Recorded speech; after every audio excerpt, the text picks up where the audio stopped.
So guys, tell us, what were some of the, obviously this is a bit more driven initially from your side, Liv, what were the sort of the biggest challenges or frustrations for you at that time? I think for me, I've been in the same job for a long time, and I'd had a lot of security in that. And I was moving into a period where I was looking to do something new and different, and I wanted to make sure that we were set up really, really well for me to feel safe to do that. I know that things like our investments in particular, we had some spare cash and we just weren't exactly sure what to do with that. You know, we had it sitting in an offset, and that was good, but I couldn't help but ask the question, what's the best way for us to, or what's the best strategy for us to be using with this money going forward? And then the other piece for me was, I just hate paperwork. I'll be totally honest. I think we all do. Yeah, and I mean, it's the sort of thing that just sits on my to-do list sometimes for years, and I couldn't help but feel that I was, again, missing a bit of an opportunity there in my lack of, I don't know, motivation to get it done. And this guy, I mean, he's a hell of a lot worse than I am, so I knew that was a big factor too. We just needed a driving force to help us get stuff done. I think the other thing too was knowing what paperwork, because that was what surprised me as well, was not only am I unlikely to do the paperwork when I do know what is supposed to be done, but there's a lot more to it than I'd realised that should be done, or that could be done. Yeah.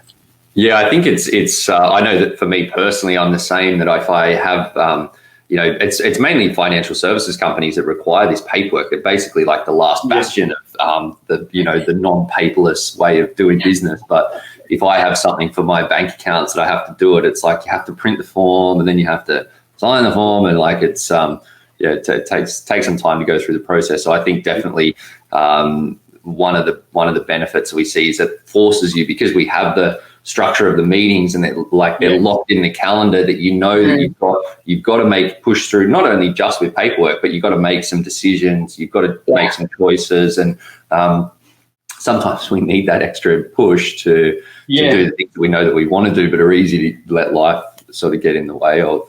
We definitely drew the similarity to having a personal trainer, but for finance, it's someone there cracking the whip, reminding you each week that you've got to do X push-ups / X number. Yeah, it is sort of like a personal trainer, although we do some of the push-ups for you as well. Yeah, I was going to say I appreciated that. I think also, I mean, the only other thing I was going to say, for me, it was a real it was a chance to sense check our feelings about certain things. I think in a relationship as well, you often have set ideas in your own head about what you're, say, saving for or what your plans are, and it forces you to have a conversation which you might have danced around previously. And so I think that was another really big benefit from this. It made us sit down and go, well, what actually matters to each of us? Are we thinking about the give and take in this, and what does that mean for us longer term? And so I think for me that was another really big benefit, because even being given options and choices throughout the process forced us to have some conversations that we probably wouldn't have otherwise had sooner rather than later. So that was a really big benefit for me. And gave you more you're able to translate the data to understand what's more realistic, what are the realistic options, and what sacrifices need to be made in order to get to this option, or conversely, maybe, to change your path in the long term to get to a different place.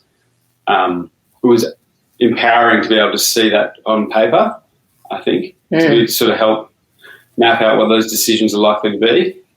Yeah, and I think that that's something that sometimes stops people from setting goals or taking actions. You don't know what's realistically possible. Like, everybody wants to have, a really nice roof over their heads and, plenty of dollars rolling into the bank account every week or month. But sometimes, you need to sort of see it to see, well, what's real, or what do we need to change to make those things happen. But I think it's interesting what you say that about getting on the same page. And I know for me, having seen a lot of people go through this process, that I think for couples in particular, it's one of the biggest benefits, that even if one person is generally the person that takes a bit more responsibility, or that is more focused on this, or that's more interested on this stuff, but when it's just that one person that's doing the driving, then they're the one that they're sort of like, you're the one that's responsible for everything. Whereas really, like, you guys want to be jointly. I know for my wife and I, it's the same. You really struck a chord there. Yeah.